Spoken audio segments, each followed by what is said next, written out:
Partia Demokratike ka zhvilluar takime të shumta sa i takon protestës 24 janarit. Zoti Berisha ka zhvilluar disa foltore gjatë kësaj jave dhe do të zhvilloj edhe ditën e sotme një foltore të radhës në selim Partisë Demokratike me të rinjt demokrat për organizimin e të gjithë protestës së 24 janarit. Edhe deputetët e tjerë të Partisë Demokratike kanë zhvilluar takimin në terren, kanë qenë pothuajse të gjithë demokratët në terren për gjatë gjithë ditëve të fundit për të ftuar sa më shumë qytetarë në protestën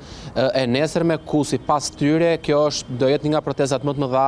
dhe do kërkojnë edhe në këtë herë një largimin e kryeministit Edi Rama dhe krijimin e një qeverie teknike. Kjo protestë vjen pas akuzave që janë ngritur ndaj zëvendës kryeministes Belinda Balluku për disa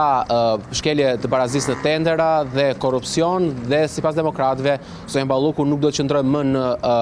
zyrën e saj, po ashtu edhe kryeministri Edi Rama. Ndaj ditën e nesërme do të shohim se çfarë do të prodhojë kjo protestë, nëse do të arrihet ky rezultat i kërkuar nga demokratët apo jo. Ndërkohë sa i takon masat policisë, policia si zakonisht ka marrë masat e nevojshme, ku pritet që ditën e nesërme të bllokoj të gjitha rrugët që lidhen me bulevardin, të bllokoj